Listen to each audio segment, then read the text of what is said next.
I'm back again, gun strap packing in more metaphors and lyrics from this young man. R.A.I.N is the boss, spitting lyrics once again.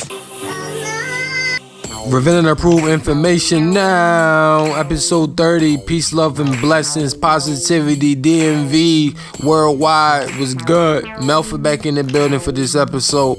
What's up, y'all? How y'all doing? Just love, shouting out to everybody. Continue doing their thing, man. I don't really know what else to say besides let's get into what we get into today. And first and foremost, before we start off, rest in peace to Machiavelli. This Machiavelli Day as well as his birthday, but still we celebrate the day that they took the guy from us, man. It's crazy, bro. But anyway, still, Gemini's, we just roll everything. This is how we get down. So the first segment on the podcast, we're gonna talk about how Trump set foot in Baltimore after he called the city trash. Fuck that nigga. It's cool. Yo, basically had to arrive to a big ass rat balloon and niggas saying fuck them. And I love the diversity in it. And yes, Maryland is not only the city, but it's a democratic state in general. And most people was like fuck Trump anyway. And he did have his supporters as well, but that's cool. And then we get into how Larry Hogan basically pump faking motherfuckers, and he's claiming that he's gonna do some shit. The Penguin, you are no good. Shake my motherfucking head. And then as well as we're gonna get into some free flow and let's chop it up. Segment 2 of the podcast, we're gonna talk about the Chicago man who was fed up with the Asian store owners disrespecting our women. That's your grandmothers, your sisters and them, your aunts, destroying their face because they physically put pressure on them violently, and he was tired of it and he threw bricks at they shit. We're gonna talk about the Arkansas woman that drowned because 911 dispatcher said fuck her. The African pastor Michael Jordan has different views of why you shouldn't vote for Trump, and we're just gonna discuss more stories in segment 3. Check it out. There were a lot more protesters here than Trump supporters. That's expected in a mainly Democratic city. Still, there was a contingent of people supporting Trump. It did get heated at points between those two crowds, but when the motorcade did go by, it got by without issue. Lock him up! Dump Trump! For hours, they chanted, signs in hands, rats, big and small, all over the crowd. I'm totally insulted at the way our president spoke about his city. I'm insulted that he is not the president of all of us, just a few, and that he would denigrate an American city that is frankly one of the best cities in the whole country. For everything he's doing for our country, everything he's fighting for our Constitution, fighting for our Bill of Rights, fighting for our sovereign country and the sovereignty instead of the globalist agenda. And so we stand with him 100%. At points, the protest turned ugly. There was no physical violence that we saw, but Baltimore police did have to step in. We're trying to be as diplomatic and as controlled as possible. As you could see, they're getting out of hand and they're being a little ridiculous with their rants, their raves, their ranting, their profanity is off the charts. Then the motorcade zipped by, a day of waiting in the sweltering heat for this crowd. Trump doesn't know anything about Baltimore. Trump says Baltimore is like living in hell and that it's infested with rats. Trump and the GOP members of Congress are the real rats. They're the ones that are responsible for the problems that cities like Baltimore has. President Donald Trump arrives in Baltimore for the first time since his harsh words about the city. The governor's 4-page letter issued late Tuesday afternoon is addressed to Mayor Young and Commissioner Harrison. In it, he writes that much of what is proposed in their crime-fighting strategy represents the status quo and is already being done or has been tried before, and the city currently has no clear goals in place for the reduction of violent crime. Hogan says the state is prepared to provide an additional $21 million for the crime fight, but he's calling for aggressive but achievable benchmarks for violent crime reduction, including getting the homicide rate under 200 per year and the submission of quarterly progress measures. A spokesperson for Mayor Young said Tuesday night that the mayor hadn't received the official letter and wouldn't be commenting. It just seems like the typical using the press to gain attention. City Council President Brandon Scott said that he'd seen a copy and takes issue with much of what the governor is proposing. Well, I don't think that a crime plan that talks about totally reforming a police department is status quo, right? What status quo is talking about mandatory minimums that we know are not going to work. We should be talking about innovative ways to be smart on crime. The governor urges the mayor to implement the spy plane program immediately and says the Maryland State Police Aviation Command will allow up to 10 Maryland State Police helicopter crews to help Baltimore police with tactical flights, an action that AFSCME Maryland President Patrick Moran predicts will be a big problem. Pilots are leaving in droves, so how is he going to staff this? It's a hollow promise. It's a false promise. A new ordinance being proposed would ban pre-employment screening tests for THC for people applying for some city jobs. Baltimore City Councilwoman Shannon Snead introduced the bill. The ban would not include applicants for jobs with the health department, fire department, or positions requiring certain security clearances or a commercial driver's license. The health crisis linking vaping, it's getting worse. Maryland's health department now says those cases of vaping-related illnesses have tripled in recent weeks. All right, man, revealing approval information out. Trump finally visited the city after this nigga comments and landed statements about the city. Now, I don't know who the fuck keep making these balloons. The rat balloon. But that nigga the truth, bro. Or if it's a comment, yeah, yo, it's in every motherfucking city, bro. I see that balloon everywhere, bro. That shit live, bro. You feel me? If I ain't had to work, I definitely would've went down there to see how it was and shit like that as far as protests. You ever get involved in shit like that? Yeah, when I was in school, like larger ones. I didn't go to the... Shout out to Tulsa. There was one in D.C., like I think right after Trump got elected. I didn't go to that. Oh, all right. Yo, shout out DMV, man. You already know how we get down. Shout out to my DC heads, man. Kings and queens, we out here. What's up, Mo? Y'all niggas know how we get down. But also, I like the fact that, like I said, the diversity. You got elder women saying you a lame motherfucker. It's just not black people. You can't make this a race thing, motherfucker. Hey, yo, Fred Hampton, I know you happy, boy. People will make it a race thing. I know, but they can't though, because you see, it's a lot of people that's unified, and then you see young white men as well saying, man, he's a motherfucking asshole, he's a racist. It's motherfucking unity and love. Fred Hampton views, bitch. Get up on that. You feel me? And also DMV, bro. You know we dipping the dive. DMV, I like the fact that they be still having Million Man marches and all that shit, bro. That shit is amazing. You know, for our generation. I still never been to one yet. I do plan on going to one in my lifetime. And yeah. Do you know why Trump came to Baltimore? Yeah, I think he accepted Elijah Cummings' challenge, but he basically just came just to talk about different shit. But in the clips that I seen, he never really said too much about the city, my nigga. It's like, you feel me? He just probably came, oh, you said I wasn't gonna come? That's what it felt like. Yeah, probably that's what it was. Shout out to Elijah Cummings. Well, come here! Elijah Cummings, like, he ready to whoop that. Yo, Elijah Cummings, man. But also, Trump also said where the money go at that he keeps sending to the city. And Governor Larry Hogan, aka the Penguin, you're Larry Hogan when you do great things. You're the Penguin when you do fuckboy shit. You feel me? So damn, I hope I never do nothing. This nigga probably will never get me out of trouble.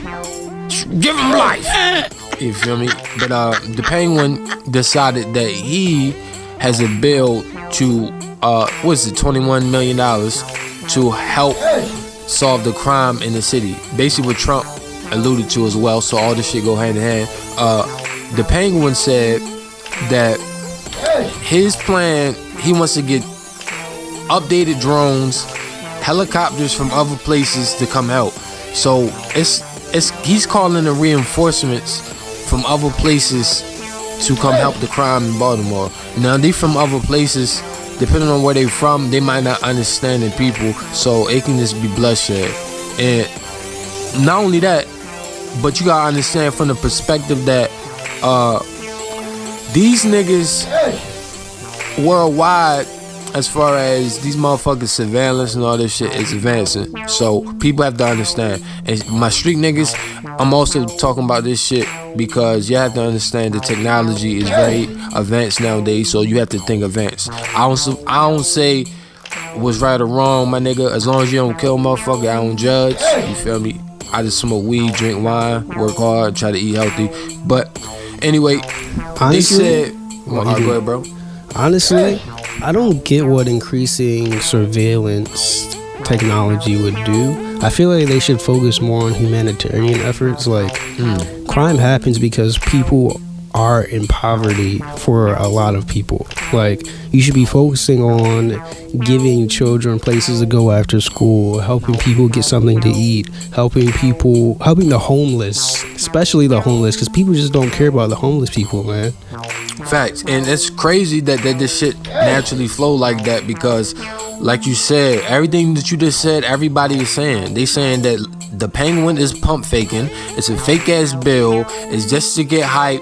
He loves talking about Baltimore more than any other place in Maryland, my nigga. Like, he's the governor of Maryland, just to let y'all know. Every city and town in Maryland, he's the governor of that. So he talks about Baltimore the most, you feel me? Yeah, we live, but still, at the end of the day, this nigga has to understand it's not a fucking game. We did a whole podcast about different programs that these upcoming kids that's in elementary school love, like the aviation program, the way that you can translate mathematics in a way that kids can understand through hip-hop, rhythm, and African dialect. You feel me? That's also bringing back culture that's not a lot in the schools. Long story short, this nigga Larry Hogan is motherfucking pump faking, man. And Trump didn't really say too much shit. Like I say, I love the fact that we unified. Fred Hampton under you happy, boy. When we get back on segment 2, we're gonna talk about Tyrone Muhammad that destroyed the nail salon in Chicago because they are racist towards our women. The Arkansas woman who drowns in flood of water at the 911 dispatcher said, fuck her life. And the African pastor Michael Jordan says, if you are black and you vote for Trump, you have mental illness. If you are white and you vote for Trump, you are racist. And his community got mixed views on his ass. We're gonna see if he's ignorant as hell or if he has a point. We about to get into Far Seago, revealing approved information now, episode 30. Where's your hat? I don't have. I'ma hit you in your heart like I'm fucking Cupid. I'ma leave you there looking stupid. Like how did he do it? Motherfucking saving money like I'm fucking Jewish. You got fangs, now it's time to prove it. I'm a soldier going back to the motherland, hoping that you understand that I ain't the same man. Like damn, I'm talking like a motherfucker, talking like it's me and you. Like how do you do? These niggas going crazier than cartoons. I'ma break your bones till they turn blue like you caught the flu. You guys gonna see what it do. Please know that I warned you about the open book. Look out for the fangs, they bite. We come out at night, I'm aiming at your head with this motherfucking scythe. Yeah, you know the goons looking for a fight. No worry, you won't be going home tonight. Yeah, you know what time it is, sitting in sin, ready for a bite. Yeah, ready in the life, yeah, gone for the night. Mine see everything, see my mother losing sleep. Mine see everything, see the drug dealer trying to make ends meet. My eyes see everything, mine see everything, mine see everything but the sadness in my own life, with the rope that's hanging on the line. Right there in my life, gone for the night. I'ma hit you in your heart like I'm fucking Cupid. I'ma leave you there looking stupid. Like how did he do it? Motherfucking saving money like this fucking Jewish. You got fangs, now it's time to prove it. Melon triple X is the wickedest, suck my wicked dick. Fuck the law enforcement, ratchet in my glove department. I keep the moolah on the medulla, I keep the Medusa on the belt. I'm by Mom Dukes, mulas, and smoke moon rocks. I feel like $1 million with indica on my blunts. I was waking bake with orange cuds, then I pound a puss with morning wood. A bitch hit my gas, she grasps my gonads. I give them orgasms and have her gasping for air. I've been dope since Killer Camps, purple haze, wrist like the pearly gates. I won't stop till Brenda saw my baby moms. And on the side I'm stroking hip hop with my pink cock. I have no morals, I need a Marlboro, fuck tomorrow. Drowning in Moscato, my motto. I fuck nothing lighter than a mulatto. Tryna rap over Quasimodo, I'm colder than mono. You can't go with mono with my monotone, you moneycomb. I shoot at the cloud, these bullets like I sent the God. Verses like a Senegal, I'm still chasing my first high. My Dicko is my third eye. I sip Houston wine, in the car in my Garcia Vega. I smoke haze to meet Jesus and Zeus, I'm zooted. You can smell Hennessy when I'm breathing. Get the heckler for sneezing like Hannibal Lecter. I'm like Heath Ledger, I put Xans in my promethazine. Amen. I'ma hit you in your heart like I'm fucking Cupid. I'ma leave you there looking stupid. Like how did he do it? Motherfucking saving money like I'm fucking Jewish. You got fangs, now it's time to prove it. I'ma prove what they already know. This kid is nasty with the fucking flow. So magnificent, the ride flow. Nasty, water flow. Where you gonna go if you fuck with these kids one more time, bro? I don't understand the situation. Bernie Sanders, oh, that stole will make him a reparation. That's some sucker nigga type situations. I am sitting back, steady blazing. In the bathroom with K and them and Maryland XXX. This shit feels so amazing. Y'all don't get the situation. Hotel, late night, just sitting back, watching anime, feeling amazing. Taco, eating Taco Bell, fried chicken. I can't believe this situation. Anyway, back to the point. It's time to get a reparation. Anybody that's against that, you gon' die in a critical situation. That casket that Lucius was running the river years. That's the situation. Motherfucker asking questions, I don't believe him at all. They want me lose, but we can never fall. Maryland pride got obey in my veins. If you think I'm losing, then you are insane. You might as well load the 9 to your brain. Take the A Mac 11 and blow your whole goddamn face away permanently, so you can no longer say the stupid shit that's irritating to me. And everybody, I'ma hit you in your heart like I'm fucking Cupid. I'ma leave you there looking stupid. Like how did he do it? Motherfucker saving money. Waking up, drinking wine, trying to flush away my sins. The split roll will slow me down just in case my mind spins. Waking up, smoking weed, trying to burn away my sins. Drinking my R.A.I.N and mellow me out just in case my mind spins. Another day, another crown. Now let's begin. Another day, another crown. Now let's begin. Let me be, I'm just trying to free my mind. I'm trying to take it one step at a time. You call my phone, but I hit decline. Shit, I'm running out of time. I got patience for the low. If you didn't know, I feel the demons, they all around you. They pouring into your skin. You like a ball of sand, ready to drag me down to the abyss. I hate you, motherfucker, hope that you feel this shit. Hit you with a full clip, bet I won't miss. When the storm hits, I'm just speaking my mind, but the game flip. Brother, give it some time. I'm not talking in riddles or rhymes. We gotta wake up or we just die. We dropping like flies. I remember living in a cul-de-sac, wearing all black, trying to find myself. I think I need some help. Fuck the help, I'ma get it by myself.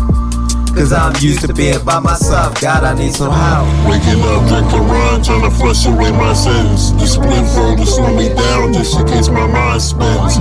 Waking up, smoking weed, trying to burn away my sins. Drinking my R.A.I.N to mellow me out just in case my mind spins. Another day, another crown. Now let's begin. Another day, another crown. Now let's begin. I'm just high as hell, looking out for them pig motherfuckers. No STD whenever I say we burn rubber. And for the record, if I go inside a raw, I'm a keeper. This word to my brother. Why all the hate? We can learn from each other.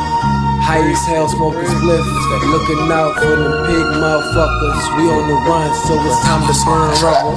Time to burn rubber. Back to back shots, feeling like I'm in the playoffs. No, I'm not a drunk, I just drink to take the pain off. I much rather smoke slip and then I race off. Hitting studios up all night, you know we letting K's off. In other news, Kendra's still a bad bitch. She is far from average, we are really savage. King load up on that clip and shoot it like a basket. Funerals and caskets, no need to fed. I'm just thinking what can happen, cause we know that life really is tragic. Free all my niggas in jail that was booked for drug trafficking. You just tryna feed your family and make ends. You know, we just tryna feed our folks. They laugh when we dirty and even dangerous and rude, but yet them niggas make. I'm just tell you like this. I'm not here to play.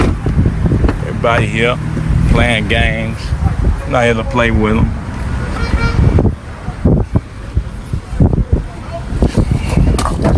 That's what I'm talking about. Go in there with him, okay?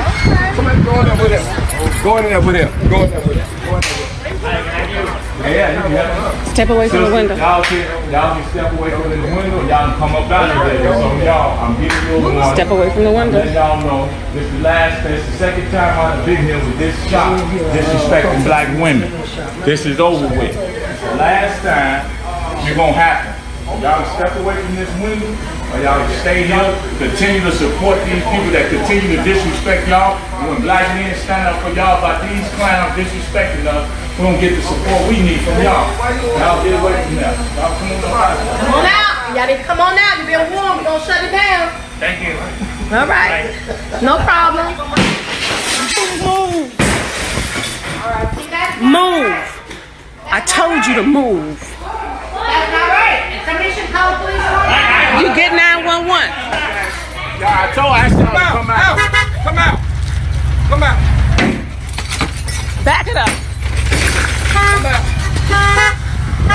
The brother said he wasn't playing. He's not playing. He said he wasn't playing. He is not playing. That's okay. He know. He knows. You got another one. Yeah. Take it in. I got mine. Stop playing. Y'all play too much. We talk too much. That's it. Quit playing. Stop disrespecting black women. I ain't saying what I'm Don't move. Don't move. Just put it in your pocket. I'm not hiding. I'm not gonna keep doing it. Yep. Come on up out of there. Back it up, sister. Ain't no problem. Yeah, okay.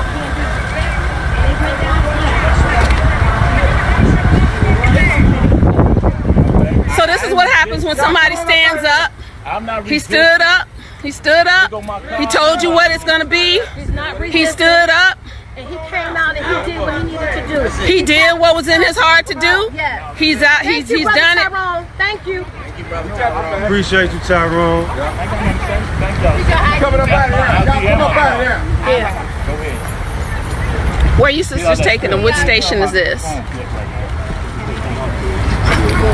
Come on up out of there. It's me, ma'am. Thank you.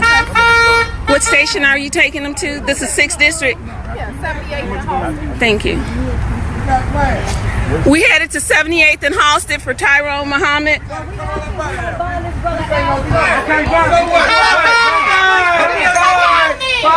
my community too, This is to my community. I live here for 12 years. He here, y'all. He here, y'all. Hey, he here. He here. He here. Let's get it. Let's get it, y'all. Hey, y'all, brother. We was here. Y'all. We brought the Thanks troops. for the support. But that's what it's about. Yeah, no fear, y'all. We gotta respect this brother right here. Ain't no time to be playing, man. Right. We gotta organize in the right way, and we gotta stop talking and be consistent with what we do. It don't take long. I'm blocking it. All right, y'all, go ahead. Puppy son. Go ahead. I've been doing this all my life. So, having this opportunity, that's all it is. Just standing up for our people. We've been going to that particular one. Dude, that's the 3rd time.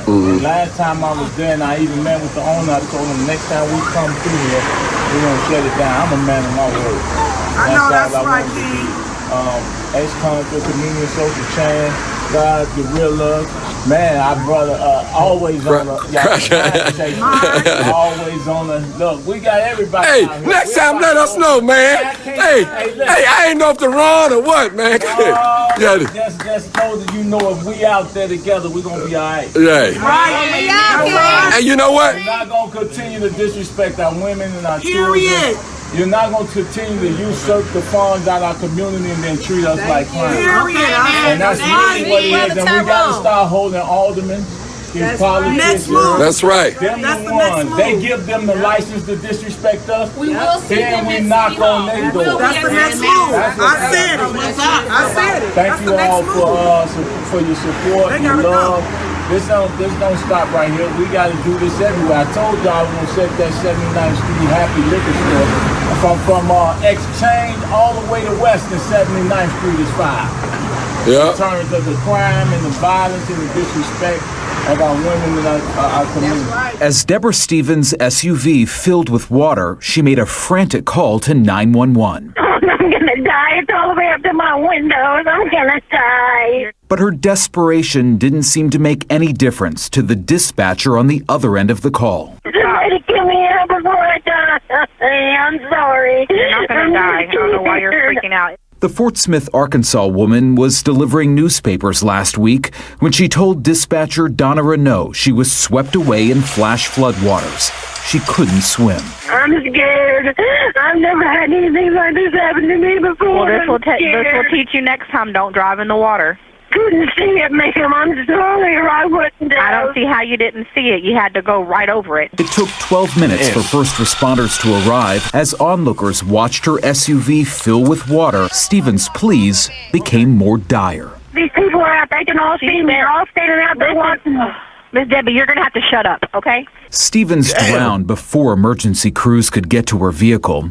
Police called the dispatcher's response uncaring, but stopped short of saying she did anything wrong. She did nothing criminally wrong. It was that dispatcher's last day after 6 years on the job, not because she was fired, but because she had already resigned before that call came in. God motivates me to take a stand for what's right. It's the reason why Pastor Michael Jordan uses his platform to influence this election season. Read the Bible. Yes, sir. Yes, sir. And look in the White House. If they call me a racist, look in the White House. Pastor Jordan insists President Donald Trump is against anyone who's not white. For this reason, he encourages people to not vote for him. When you vote for Donald Trump, you are supporting institutionalized racism. His message, hypocritical, according to African American bystanders. Do you understand the same thing that sign is sitting there saying? Do you know he said that a black vote for Trump is mental illness, but like a white vote is racism? You have broke the law under the Internal Revenue Code. According to the IRS website, currently the law prohibits political campaign activity by charities and churches by defining a 501c3 organization as one which does not participate in or intervene in, including the publishing or distributing of statements, any political campaign on behalf of or in opposition to any candidate for public office. Trump supporter Daxton Kirk says not only is Pastor Jordan committing a crime, but says he's shaming churchgoers with a difference of opinion. You should not be able to come into a building and feel like you are hated or diversified just because you came here to worship the Lord. This is a dual message. This message is not just to white folk. This message is for black folk. It's time for America to see that we've passed all of this. Civil rights movement. All right, man, revealing important information now. If you're still with us, we love y'all. We are in Germany. Shout out to my Germans. For everybody that support, even the watch parties and everything. But let's get into these topics. So, first starting off, Mel Mel, do you think he is right or wrong? And I'm gonna list my opinion first, but I think that the brother is just upset, and that's how he decided to deal with his frustration. I think he had the right to do whatever. Chicago don't fuck around, niggas know Chicago, and as well as where a lot of the Muslims be at and stuff like that. Chicago is a nation of Islam, is a large base, and you know that organization don't really fuck around too tough. This brother, they said, is a part of the nation.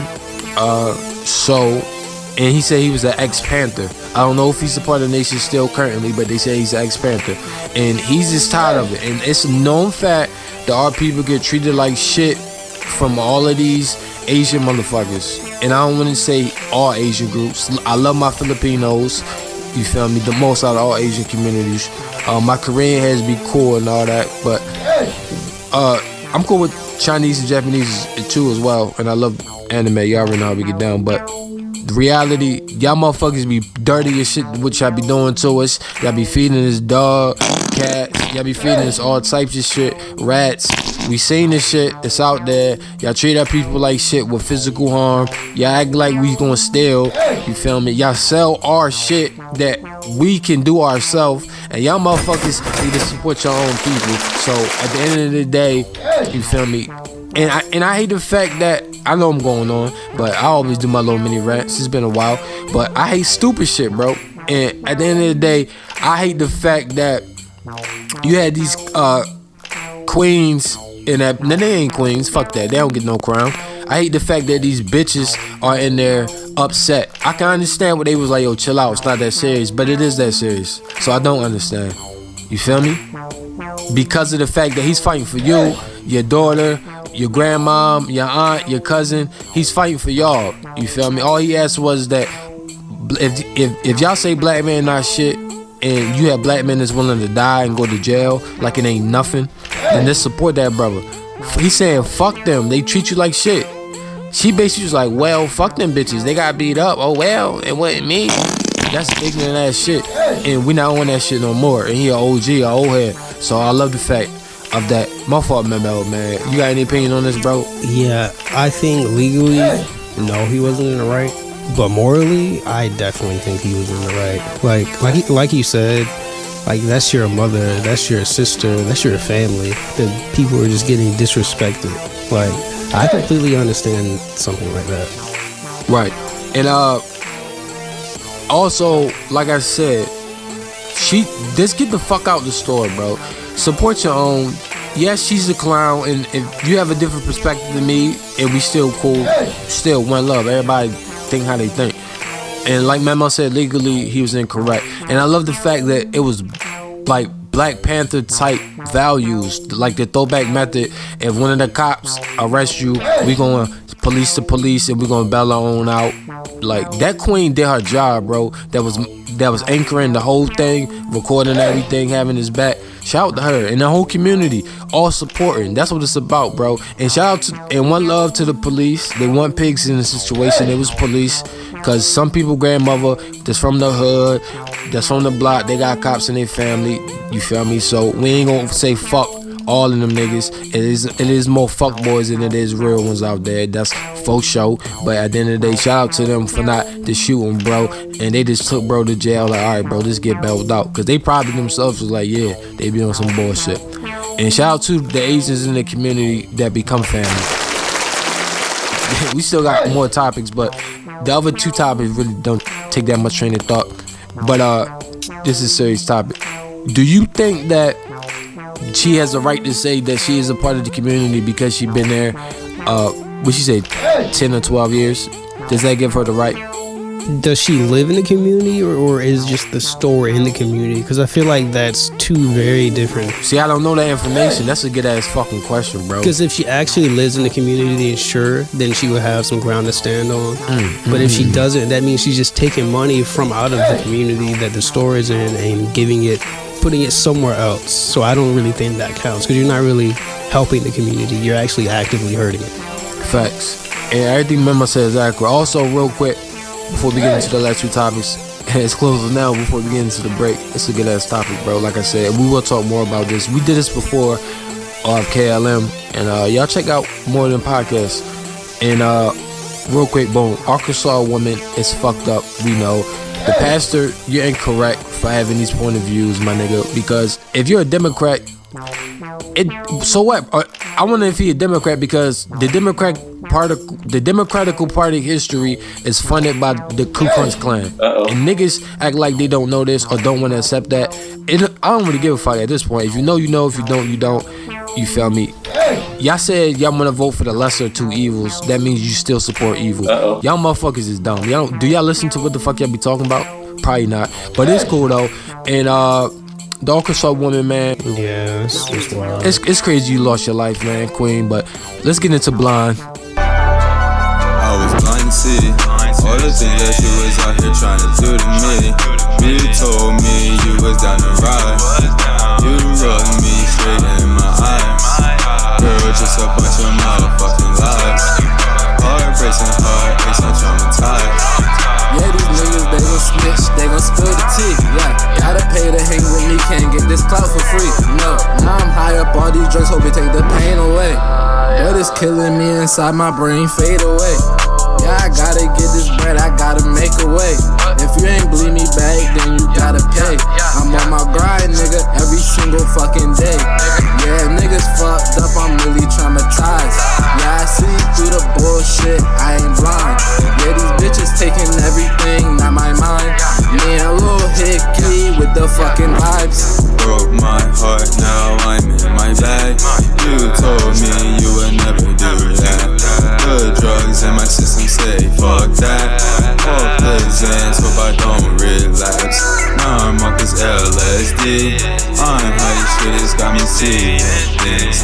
I don't know if it's real or if that shit is make-believe. God damn, I'm in a trance. I've been going through the motion, dripping like an ocean. Me a little hickey, putting things all in motion. And I'm out the perk, nigga, moving slow motion.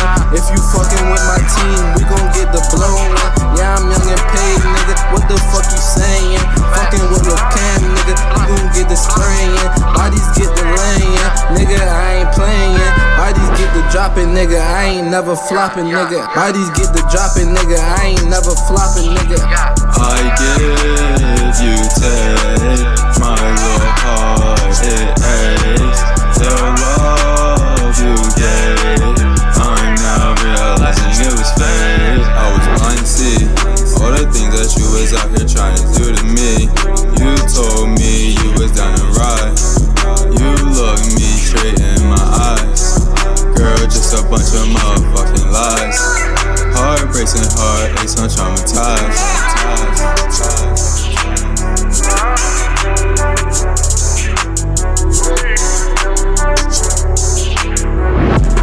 Broke my heart, now I'm in my bag. You told me you would never do that. The drugs in my system say fuck that. Off the Xans, hope I don't relapse.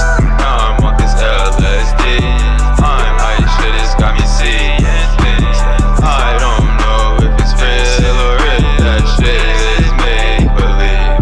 God damn, I'm in a trance.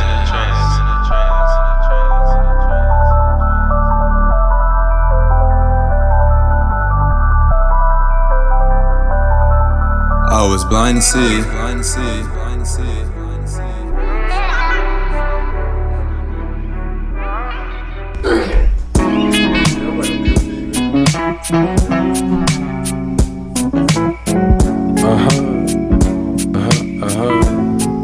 was about to go and check it.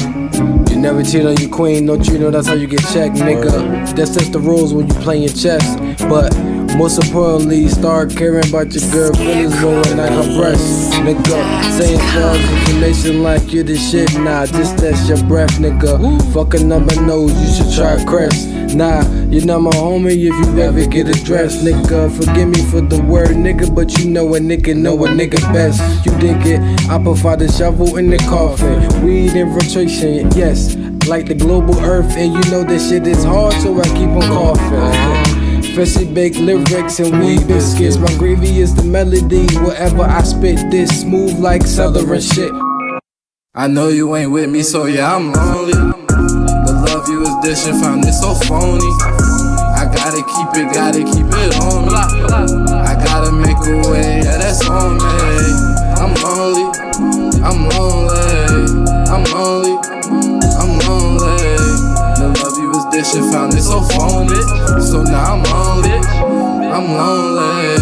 I thought this would work, but it didn't last, yeah. Cause you put me first, but you always put me last, yeah. Did you really love me, or did you like this cash, yeah? You gon' really be sick when I get a bag, yeah. High off the drugs, no prescription. You took a piece of my heart, now it's missing. I just like this. High off the drugs, no prescription. You took a piece of my love, now it's missing. I know you ain't with me, so yeah, I'm lonely. The love you was dishing, found it so phony. I gotta keep it on me. I gotta make a way, yeah, that's on me. I'm lonely, I'm lonely, I'm lonely, I'm lonely. The love you was dishing, found it so phony. So now I'm lonely, I'm lonely. I know when I'm not around, you don't act quite the same. Playing both sides of the game. Fuck it, I'm still okay. When I'm silent, resting in my grave, leave behind my twin everything. Just because you're gonna die when you're lonely. Gonna die, who will baby fucking? Yeah, who will she be fucking? I said, who will she be loving? Yeah, who will she be fucking? I said, who will she be loving? In order for you and me to devise some kind of method or strategy to offset some of the events or a repetition of the events that have taken place recently, we have to go to the root. We have to go to the cause. but the condition itself is not enough. And it is because of our effort toward getting straight to the root that people oftentimes think we're dealing in hate. Hey, Sharp is a boxer with a box cutter. The uppercut ya. No, listen up as I speak these words. You hate your skin cause you feel like it's not clear enough. You hate your spouse cause you feel like they don't care enough. You hate the fact that your people went through slavery, but you can't rise from the oppression to have enough bravery and say, no, not me. My life's been madder, gun splatter, your whole damn brain. All the killings that we see from my people in America, I wonder, how are we still sane? Most of us off the cuckoo rocks, smoking J's, puffing on that powder back to take us away from the harsh reality. From Maryland, where this the home of the slaves, home of the heroin, home of the place where everybody gotta pray to Yahshua if you tryna make it to the next stage. Eclipse like a paragon or the moonlight. I shine bright, I'm out of sight. That bird box don't be packing right. Angry birds, I Twitter all the time. I'm upset at night. Sight.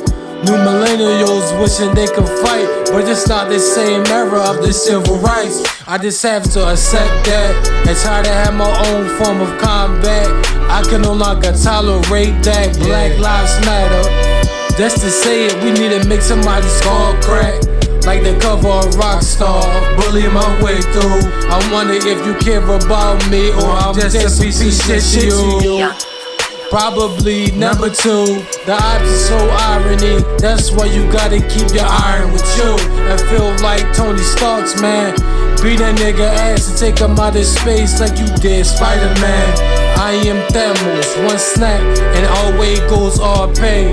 Stay alive and understand it's deeper than what the flesh say. It's deeper than the mind and brain. Yahshua will make a way. Just continue to be humble, aggressive and brave. Lord have mercy. I know you hate yourself, but I love you. We are oppressed. We are exploited. We are downtrodden. We are denied not only civil rights but even human rights. So the only way we're going to get some of this oppression and exploitation away from us or aside from us is come together against the common enemy. Who taught you to hate the texture of your hair? Who taught you to hate the color of your skin to such extent that you bleach? Who taught you to hate the shape of your nose and the shape of your lips? Who taught you to hate yourself from the top of your head to the soles of your feet? Who taught you to hate your own kind? Who taught you to hate the race that you belong to? So much so that you don't want to be around each other. What do you think you're most known for? Your acting, your music, or the controversy that surrounds you? My big mouth. My big mouth. I got a big mouth. Can't help it. I talk from my heart. I'm real. You know what I'm saying? Whatever comes, comes. But my controversy probably. And it's not my fault. I'm trying to find my way in the world. You know, I'm trying to be somebody instead of just make money off everybody. You know what I'm saying? And so I go down paths that haven't been traveled before, and I usually mess up. But I learn, you know what I'm saying? I come back stronger. You know, I'm not talking ignorant, you know what I'm saying? So I obviously put thought into what I do. So I think my mouth, my controversy. I have not been out of the papers since I joined Digital Underground. I've been in all, you know what I'm saying? It's never, my name has not been not uttered, you know what I'm saying? And that's good for me because I don't want to be forgotten. And if I'm forgotten, then that means I'm comfortable. And that means I think everything is okay. It's interesting how hip-hop, rap music in the beginning, or a song like Grandmaster Flash's The Message, where basically they were saying, you know, it's like a jungle sometimes. I wish, you know, I wonder how I keep from going under. The whole root of what that song was basically saying, look, these are the problems here. You know, and here we are 10 years or plus later, the problems are still there, and the intensity of the music has built to the no hope, the I don't give a attitude. How did we get from Grandmaster Flash, The Message, to where we are now in hip-hop? Again, you have to be logical. You know, if I know that in this hotel room they have food every day, and I'm knocking on the door every day, to eat, and they open the door, let me see the party, let me see like them throwing salami all over I mean, just like throwing food around, but they're telling me there's no food in here. You know what I'm saying? Every day, I'm standing outside trying to sing my way in. You know what I'm saying? We are hungry, please let us in. We are hungry, please let us in.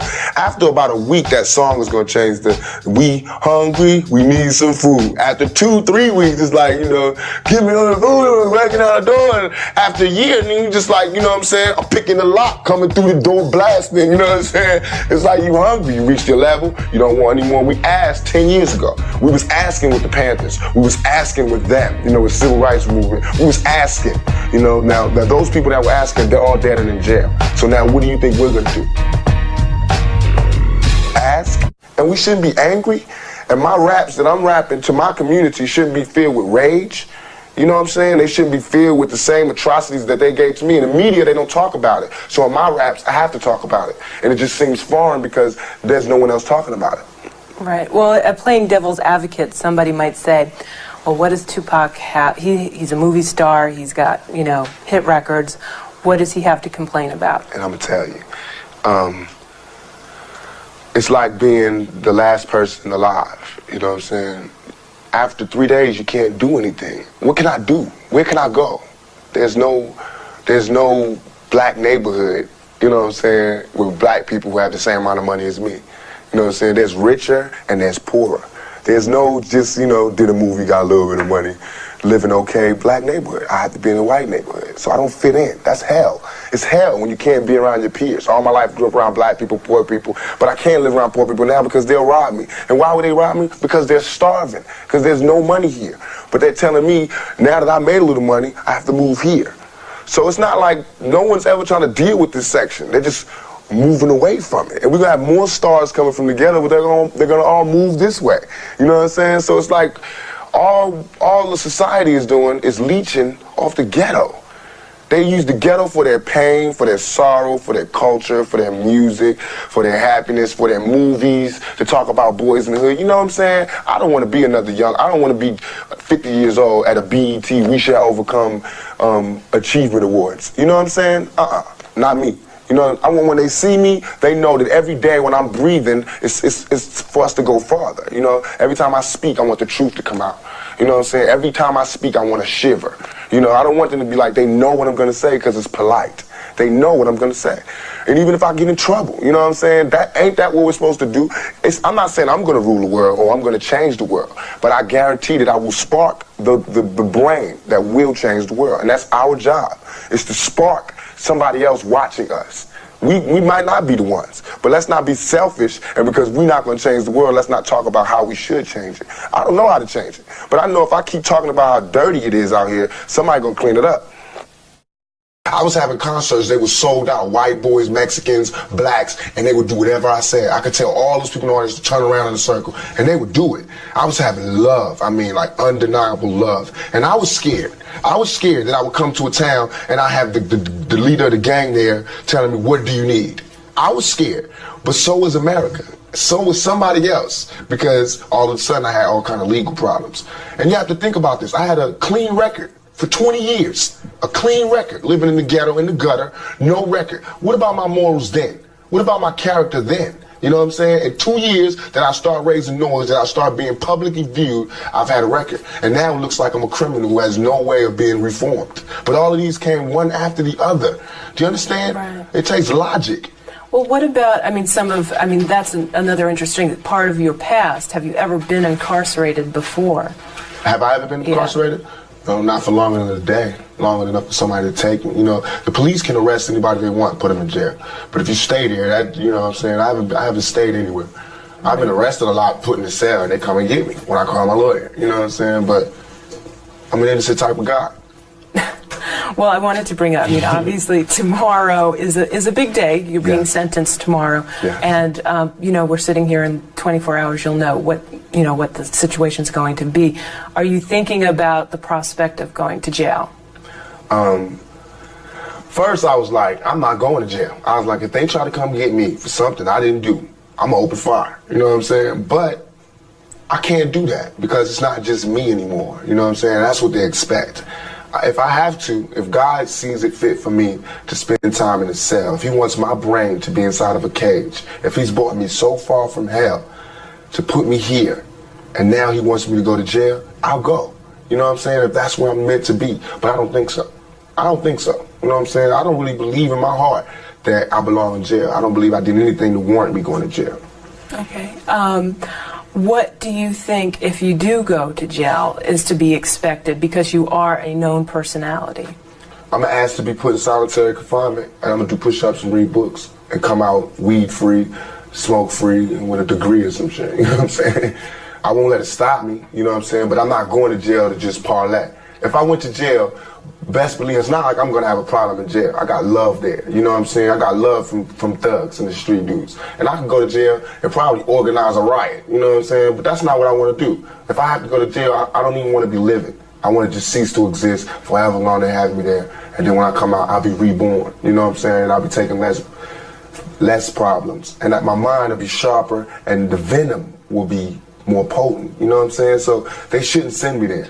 They should really try to, you know, it's like you don't throw more gasoline on the fire to put it out. Mm-hmm. What about, I mean, this is one step and there's some other, you know, cases that are going to be coming up. What has changed for you? And you mentioned the last 2 years is when everything started to happen one after the other. What changed for you in these 2 years? How is your life now different than it was before? Like I said, you know, it was no spot for Tupac. It's not like there was somebody like me before and I moved into the spot so I can ask him how he did it. You know what I'm saying? There was no spot here. Nobody wanted to be, you know, the person that thugs and the street people could rally around. Nobody wanted to be that. So when I was that, I couldn't handle it. You know what I'm saying? I could handle it, but not right away. Of course, I had problems. I was making mistakes that anybody would make when you have 14,000 people ready to do whatever you want. You know what I'm saying? When you have all over the country people waiting to hear what you want to do. You know what I'm saying? This thug life code, we have a code putting order to the violence on the streets.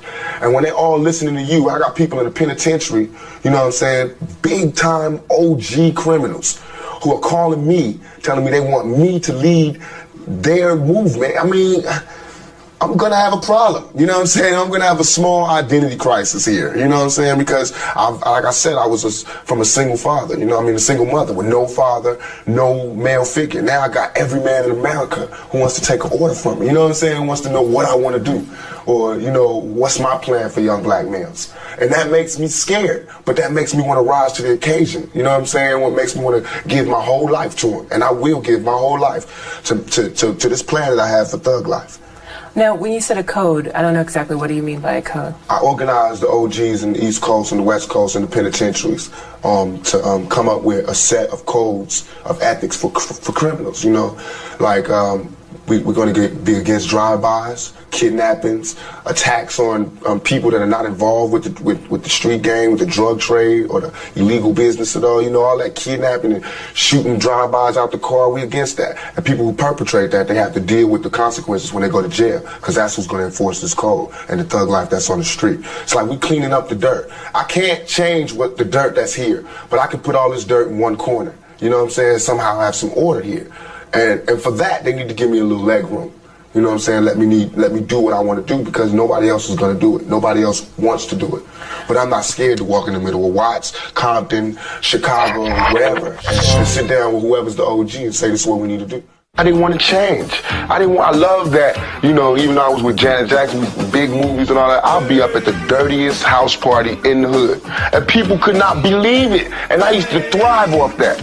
Being up in the party and somebody turn around and go, oh my God, that's too hot. And everybody going crazy because I'm up in the dirty party, no security, lights out, drinking, hella drunk, you know, drunk with everybody else. But that's what kept my sanity. That's what kept me right, and that's what kept me going. My fans know that I'm real. My fans go to jail just like me. They understand me. Half my fans are white. The white fans, they listen just as much as the black fans. The ones that have approached me, I've been genuine fans. These are the people that are gonna have jobs in the future and are gonna hire my family. But many of my fans don't have ID. Some have jobs, some don't. Some are on welfare, you know what I'm saying? Some are not. Some are rich and some are poor, but they all share that hopeless feeling. Thug life hit me like the Holy Ghost. It cuts both ways. To me, it's like, when I say I live the thug life, baby, I'm hopeless. One person might hear that and just like the way it sounds, you know what I'm saying? But I'm doing it for the kid that really lives a thug life and feels like it's hopeless. So when I say hopeless, and when I say when I say it like that, it's like I reach him. You understand? And even if when I reach him, it makes it look glorious to the guy that doesn't live that life. I mean, I can't help it, it's a fad, you know. He'll drop the thug life soon enough. But for the person that I was trying to reach, he'll pick it up and I'll be able to talk to him again. I think I'm being responsible, but it's hard. Once you start worrying about what you're saying, I get writer's block. Kind of like, I can't say that, that's too harsh, can't say this.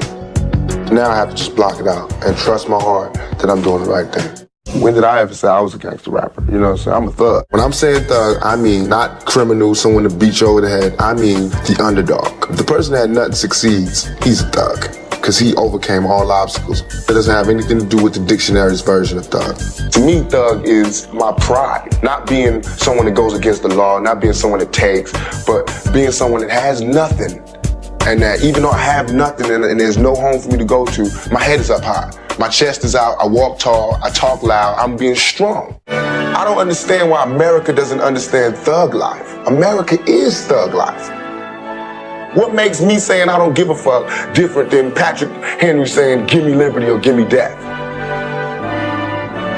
What makes my freedom less worth fighting for than Bosnians or whoever they want to fight for this year? Before Thug Life, when you were with Digital, working as a roadie and as a dancer, was that real? When I just read that you used to like do dance, you know, the dances with the plastic. Dance with the naked doll. That was me. That's what I mean by I'm real. I'm truly hardcore because I needed the money and I had to work. So if he told me that for me to get paid, I had to go out there in bikini briefs and hop on top of this doll, and that's how I got to get paid. And I was homeless at the time. That's what I had to do. You know what I'm saying? But what I did was not let him pimp me. You know what I'm saying? It wasn't like I just did that because that was my order. As soon as I got the chance to say what was on my mind, I said what was on my mind. And we have a platinum record now. You know what I'm saying? So I went from dancing naked with the dolls, being unknown, to now having a platinum record. You know what I'm saying? And now I don't have to never touch another naked doll. I'll never have to dance, jiggle, nothing. I can hire dancers. You know what I'm saying? I got 3 people dancing. I can have people dancing in the audience. You know what I'm saying? But you have to work from one point to go to another point. So I admire the work ethic. I think that it should be reinforced throughout our neighborhoods, that everybody should work hard. Practice makes perfect. You have to be diligent about what you want. You have to apply yourself. You have to motivate yourself. And you have to do it for self, by yourself. And then you can do things for other people. But that's what I had to do. I had to do for self. You gotta get yours. Do you feel in any way by having a 40, having a gun and a blunt, if that's glorifying the use of that to children? It might. I thought about that, you know. I thought about how much that, you know, the 40s and all of that, and I was kind of against it before, but whatever I wrote was honest. It might not have been positive, you know what I'm saying? It might not have been politically correct, but I reached somebody, you know what I'm saying? They relating to me. They relate to the brutal honesty in the rap. There's no Jesse Jacksons around, you know what I'm saying? Those people weren't around. All those people that pop up and say, we need to check what we saying in the rapping and TV, those people are not around. It's Frank Sinatra, a gangster singer, you know what I'm saying? It's Steven Seagal, a gangster actor. I rap about the oppressed taking back their place. My lyrics and my verses are about struggling and overcoming. I mean, women know that there are bitches out there. I don't know why women look surprised. They know. They say it louder. They just think that we're saying they're all bitches. That's not what we're saying. I give a holler to my sisters on welfare. 2 kids, if don't nobody else care. And that's what I try to do with Keep Your Head Up and Get Around. I said, I'm gonna write a song about the women like my mom or the women like my sister, who I think represent a strong black woman. I did that. Now I'm gonna rap about the women that I see every day, and that was Get Around. If I just did songs like Keep Your Head Up, it would make me seem more than what I am, but I'm just a normal man. I get love. I still get love from my community. I owe them everything. That's what I owe everything to the hood. I cannot give it up. I don't understand how people could stand next to you 1 year and next year they cannot stand there. They just going crazy screaming. They just can't take it that you're right there. But just last year I was in the same club walking around lonely like a motherfucker. You know what I'm saying? Couldn't get a date. Couldn't get nobody to dance with me. I was too skinny, too something. And now he's just adorable. He's just, oh. Well, how did your relationship or lack of a relationship with your father influence who you are today? Because I didn't have a father, I thrived for the family, you know what I'm saying? So that's what made me be able to do this work. That's what makes me be able to accept all black people as my family. You know, that's part of my downfall. But because I didn't have a father, it makes me cold and bitter. Not just as the excuse. I know people are tired of hearing, oh, you have a father, we had a rough life. But, you have to be logical, you know what I'm saying? The reason I didn't have a father, it's not like I'm saying, okay, now sympathize with me. I'm saying, remember that I'm telling you I did not have a father. So when you go, what kind of kid is that? What kind of morals do we got? I don't know.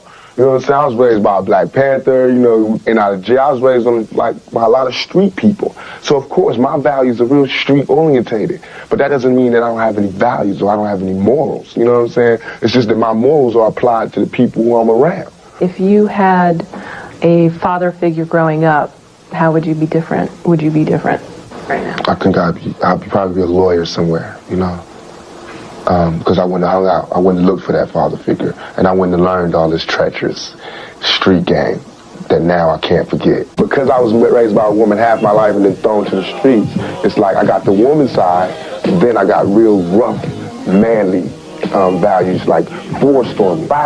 So sensitive. Don't be so sensitive, too. Well, basically, Boogaloo. Marlon Wayans playing the role of Boogaloo. What is Boogaloo? Where did that name come from, first of all? Some white guys sitting there. What's your homeboy hip-hop name? Boogaloo! What are they calling each other these days? I got a song called Pain. I wrote it as soon as I got out of jail. I had to get charged, and I felt it, you know what I'm saying?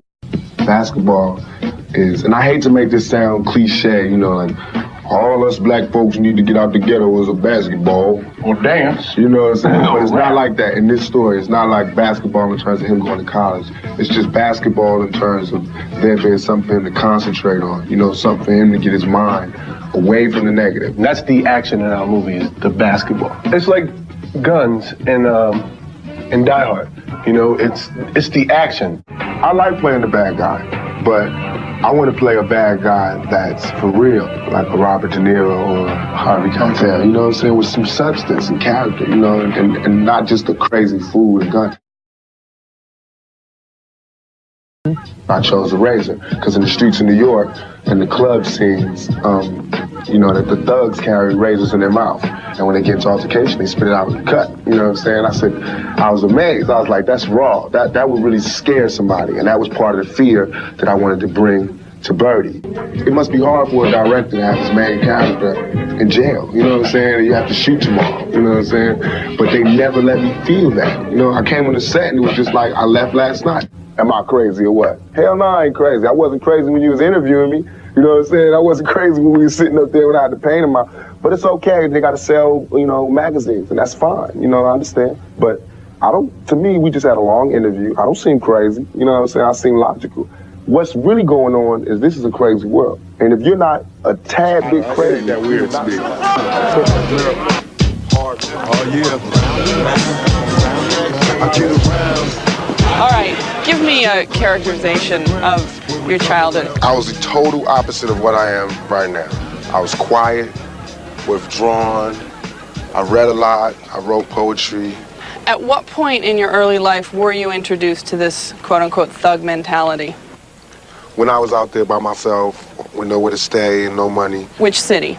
Bits of it was in Baltimore. Pieces of it was in Marin City. And then the rest came in Oakland. And what was your first introduction? Drug dealers, pimps, prostitutes. That's really it.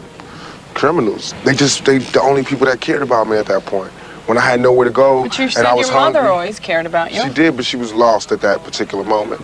She wasn't caring about herself at that moment.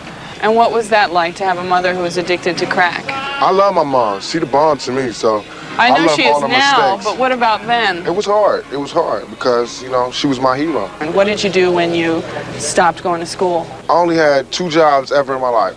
One was in Round Table Pizza, I used to make the pizza, but it was good. It was the perfect job, Tabitha, because I was hungry and I got to like eat all the toppings off people's pizza. That's why, hey, because everything is right there. Could you imagine? I was making pizzas on the side, bringing pizzas home. I'm calling in my own deliveries. Hello? I'm saying, we on Venice Beach. That's what you're supposed to do. I've been in jail for 11 months, Tabitha. You got to let me get a look or something.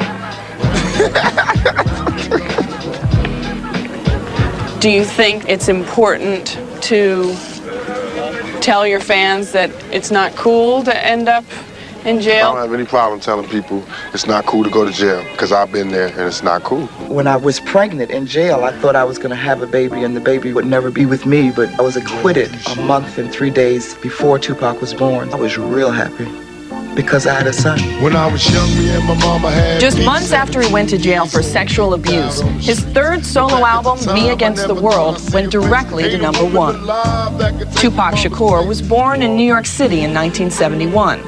His mother was a gang member and later a member of the militant radical group the Black Panthers. His father is unknown. Tupac was a ghetto kid, first in New York, then Baltimore, then Marin City, California. The hip-hop scene in Northern California was big, and so when Tupac auditioned for Digital Underground, he was hired as a roadie and a dancer. Later in 1991, he cut his first solo album, Tupacalypse Now, the one with the anti-police lyrics that sent Dan Quayle up the wall. As an actor, Shakur has appeared in 3 movies, Above the Rim, Poetic Justice, and Juice, his first and favorite. That's what it's all about. See how scared you are? Don't you get tired of this? What the you want from me? Nothing. I just want the chance to make right from all the bad things that I got. 1994 saw Tupac in and out of court, and in and out again.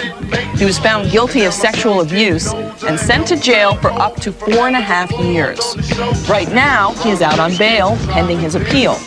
Since his release, he's rarely left the studio, where he's recording tracks for his upcoming double album. Please, you gotta keep your head up. Hey, don't film this though, man. It's private, man. So just tell me how you've been feeling with all the stuff that's been going on the last couple of weeks. Good, relieved, happy to be home. It's a trip when you know that last week you were in jail and I was in this little cell and it was real dirty and I didn't have any hot water and dudes was telling me when to shower and when to eat and all of that. And then the next week I'm up at Monty's with champagne and filet mignon and lobster and shrimps. Did you ever feel like your life was threatened in jail? By the guards, not by the inmates. They just did everything they could do to try to break me because I used to talk a lot of, coming out of jail. No, not you. I know. It's hard to believe, Tabitha, but you just got to picture it. But, they would say things, because they would call you, jail was the first place and I can go, and they just went, well, as soon as I got there, they went, there he goes. And he goes, who? And he goes, there's the rich nigga. I was like, oh, he said nigger. He said nigger. And everybody was looking at me like, so? And I was like, oh my God, this is where I'm gonna be staying? He just said nigger. Well, you got niggas in one of your records. Niggas. He's talking about niggers. Niggers was the ones on the rope hanging out the thing. Niggas is the ones with gold ropes hanging out at clubs. Well, maybe not everyone's aware of the differentiation. They don't have to be. Everyone, if you're not a nigga and you don't use that word, you don't have to understand. It's just not one of those things. How did you meet the girl involved in the alleged rape? I met her in the club. Some guys introduced me to her. Sorry. I met her in the club. Some guys introduced me to her. And she was very forward with you? Extremely. And what happened? She did some things. And sexual things? We got together, yeah. She did some things there at the club, and we got together later that night. I saw her again another time with these guys that introduced me to her. Everybody was having a good time. Didn't do anything sexual, they just having a good time. Me and her went in there, she gave her a massage, came out, went to sleep, woke up. She's screaming rape, rape. I raped her, and the next thing I know, I'm going to jail. So in your opinion, there was no truth to the sexual abuse charges? Not on my part at all. If you could go back to the night when the sexual abuse occurred, is there anything that you would do differently? Yeah. What? I would not have closed my eyes until she was out of the room, until everybody was out of the room. I've grown up with tons of wild stories from lots of legendary rock bands and things that they did with their groupies. Do you feel like there's a double standard for black artists and white artists and how they entertain their groupies? Yes, it is a double standard because America's scared of a black man's sexuality. And they only see us as brutes who can only go, hammer girl. They just can't imagine us being any other way. And that's why it was so easy for people to believe that I could do this. It seemed like there was a time, though, that you were definitely reveling in the image of sort of being wild and crazy. And what got you off that path? 5 hot bullets. Well, tell me what happened at the recording studios in Times Square. I got shot 5 times. I walked in, some dudes walked in and shot me up. Took some jewelry. Do you know who shot you? No. Is that a no or is that a maybe? No, I don't know who shot me. So does that mean that you also have no idea why they shot you? No, I have no idea why they shot me. Do you think that they shot you just to get your jewelry? I don't know. It's like anybody's guess. I don't know. I don't really like to talk about it. At any point did you think that you were going to die after being shot 5 times? No. No, I didn't. Immediately I was like, God, man, I know how it's going to be when I die. It's going to be no noise. You're going to hear people screaming. I'm going to fade out. You were on trial for sex abuse charges at the time of the shooting. I was on trial for rape and sodomy and guns possessions and forcible kidnapping, about 18 charges. That's why I wanted to die at that point. Because I was like, I'm tired. But I lived and I was like, well, I can't check out. So you felt suicidal? Oh, definitely. It wasn't like I was one day waking up wanting to commit suicide. Just all around felt suicidal. But I couldn't kill myself. I just wanted somebody to kill me for me. You know what I mean? Yet you were still happy you survived the 5 gunshot wounds. The only reason I was happy was because I didn't want them to take me out. I want honor, man. I don't want suckers that want to rob you, taking you out. You know what I mean? That's cowardly. Do you feel rehabilitated? That's what they try to do in jail. No, jail is not a rehabilitation thing. I feel like I've grown and matured. I don't think jail had anything to do with it, though. Tell me what you've been recording in the studio since you got out of jail. Okay. Euthanasia is the name of the album. It's a double album. I'm going to release it for Christmas. It's going to have Snoop on it. Me and him did a song called 2 of America's Most Wanted. Did that one. Apropos. Yes. Here's some of that new album. Hear how Tupac thinks he's changed as a person since jail and how he'd like his fans to see him now when the MTV interview continues. So you were telling me earlier about 2 of America's Most Wanted. Can you play me a little? Oh, yes. This is with Snoop, right? Yep. This is me and Snoop, 2 of America's Most Wanted. I never stop at me. Motherfucking G's. If you got a better flow, another one. 2 of America's Most Wanted. Ain't nothing but a gangsta. Nothing but a gangsta party. Ain't nothing but a gangsta. Nothing but a gangsta party. It ain't nothing but a motherfucker. How long did it take you to record that? Was it just one day in the studio? One day in the studio. That was one of 2 other songs I did that day. Do you feel like rappers should be more responsible for their lyrics? Yes. What would you define as irresponsible? You talk about murder and death, you don't talk about the pain. Or you talk about killing and robbing and stealing, you don't talk about jail and death and betrayal and all the things that go with it. A lot of people would characterize your music as gangster rap. Do you? No. Why not? Marlon Brando's not a gangster actor. He's an actor. Axl Rose and them are not gangster rock and rollers. They're rock and rollers, right? So, I'm a rapper. This is what I do. I'm an artist. Well, what's on this dad that you can play us? This one's called Life Goes On. It's like talking about all the deaths that we have and how you just got to get over it. How many brothers fell victim to the streets? Rest in peace, young nigga. There's a heaven for you. I'd be a lie if I told you that I never thought of death. My nigga, we the last ones. Like this, I bail through the empty halls. Breath sticking in my jaws. Ring, ring, ring. Quiet, y'all. Here coming call. Plus, it's my homie from high school. He getting by. Does anything that Bob Dole says make any sense to you as far as rap is concerned? No, I don't got no disrespect towards Bob Dole. I know he don't know what he's talking about. He's just talking. Some card that somebody gave him. He's just reading off that card. But he's cute, you know what I mean? He's my grandfather. One of the characterizations made of rappers often is that they're very boastful. It seems like right now you're taking pains to be humble and look at things from a very realistic perspective. Is that accurate? I think being humble is sexy. That's my new I'm pushing so humble. You're being humble to get chicks? I'm trying to turn you on, Tabitha, as a matter of fact. I'm hoping my humble thing is going to get to you. So you got married in prison? Yes. What happened with that? It didn't work. Not because of her or me or jail. It just wasn't the right thing to do at the time. I married her for the wrong reasons.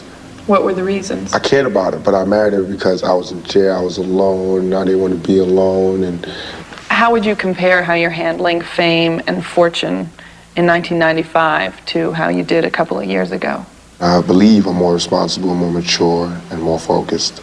And I will be more focused and even more responsible and even more mature in time. It seemed like the two sides of Tupac were constantly battling with each other. One minute you're spitting at TV cameras, the next you're talking about Shakespeare. Have you reconciled those two? Hopefully. I like to think so. I think that I was a reactionary, and now I don't do that anymore. Same person, it's just I don't react. Before I reacted, I didn't like the cameras, I spit. The last time we talked, you said that you were best known for your big mouth. What do you feel like you're best known for now? Taking 5 bullets. That. Surviving. I'm known as a survivor now. I hope so. For the jail thing, bullets and everything, controversies and everything. I hope so. And I want to be in the future known as somebody, I want people to be talking about me like, look, remember when he was real bad? Remember when Tupac was real bad? You know what I mean? They do that about a lot of actors now. Like John Travolta, I read stories, it's like, remember you were wild? And all these other people, and now they're sweethearts. We all should get that chance. I just want my chance.